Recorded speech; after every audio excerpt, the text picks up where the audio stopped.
আসসালামু আলাইকুম ওয়া রাহমাতুল্লাহি ওয়া বারাকাতুহু। ইন্নাল হামদালিল্লাহ নাহমাদুহু ওয়া নুসাল্লি আলা রাসূলিহিল কারীম, আম্মা বা'দ। ফাআউযু বিল্লাহি মিনাশ শাইতানির রাজীম। বিসমিল্লাহির রাহমানির রাহিম। ইন্নাহুম কানু ইউসারিউনা ফিল খায়রাতি ওয়া ইয়াদউনানা রাগাবান ওয়া রাহাবা ওয়া কানু লানা খাশিঈন।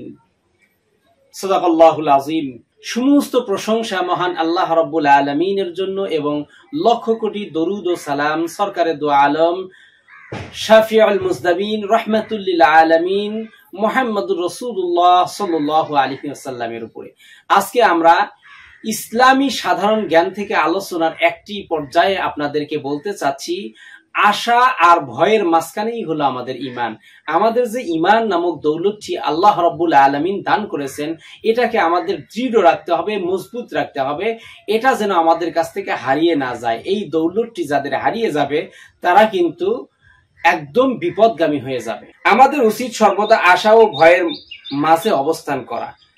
আল্লাহর প্রতি আমাদের এতটুকু ভয় থাকবে যা আমাদের গুনাহ থেকে দূরে রাখতে পারবে, আবার আমাদের এতটুকু আশা থাকবে যা আমাদের ইবাদতের দিকে ধাবিত করবে। আল্লাহ তাআলা পবিত্র কালামুল্লাহ শরীফের সূরা আম্বিয়ার 90 নম্বর আয়াতে কারিমার ভিতরে বলেছেন, ইন্নাহুম কানু ইউসারিউনা ফিল খায়রাত ওয়া ইয়াদউনানা রাগাবান ওয়া রাহাবা ওয়া কানু লানা খাশিঈন। নিশ্চয়ই তারা সৎকর্মে প্রতিযোগিতা করত এবং ভয় ও আশা নিয়ে আমাকে ডাকতো। তারা আমার প্রতি বিনয়ী ছিল। অর্থাৎ যারা আল্লাহ রাব্বুল আলামিনকে আশা আর ভয় নিয়ে ডাকে যে আমাকে আল্লাহ তাআলা জান্নাত দিয়েই দিবেন, আবার অন্তরের ভিতরে ভয়, না জানি আমার কোনো বদামুলের কারণে আল্লাহ আমার প্রতি নারাজ হয়ে আমাকে জাহান্নামের ভিতরে দেয়। এই যে আশা এবং ভয়, এর মাঝখানেই কিন্তু আমাদের ঈমান থাকবে।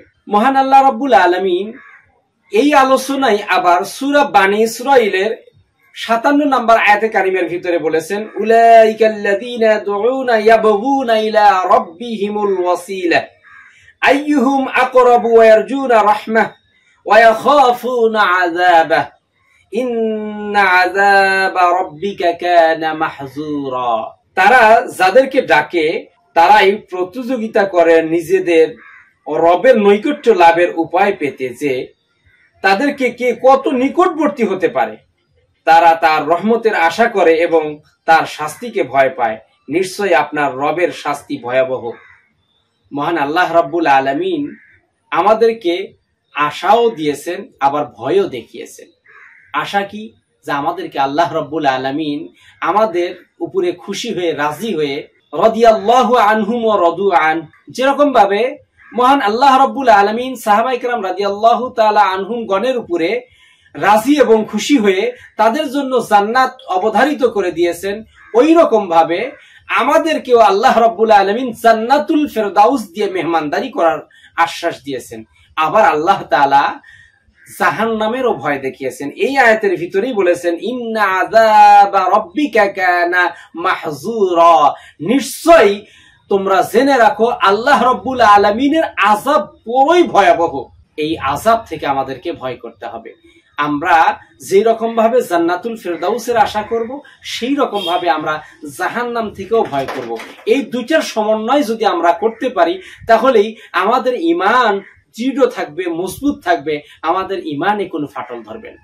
কিন্তু আমাদের ভিতরে যদি তাগুতি শক্তি ঢুকে যায়, শয়তানি ওয়াসওয়াসা যদি ঢুকে যায়, তাহলে কিন্তু আমরা বিপদগামী হয়ে যাব। তাই আসুন, আল্লাহ ছাড়া কোনো ইলার ইবাদত করব না, কোনো মনুষ্যত্বের ইবাদত করব না, কোনো মানুষের কাছে মাথা নত করব না, কোনো তাগুতি শক্তির কাছে নিজেকে ধরাশায়ী করে দেব না। সব সময় মনে রাখতে হবে আল্লাহ আমাকে নিগাহদারি করতেছেন, আল্লাহ আমাকে দেখতেছেন। ইন্নাল্লাযীনা ক্বালু রাব্বুনাল্লাহ, যারা বলে নিশ্চয় আমার রব আল্লাহ, সুম্মা ইসতাকাম তাতানাজ্জালু আলাইহিমুল মালায়েকা, আল্লাহ রাব্বুল আলামিন তাদেরকে হেফাজত করবেন তার আসমানে নাজিলকৃত ফেরেশতাদেরকে দিয়ে। সুতরাং আপনি অবিচল থাকেন, শক্ত থাকেন, মজবুত থাকেন, আল্লাহ আপনাকে সাহায্য করবেনই।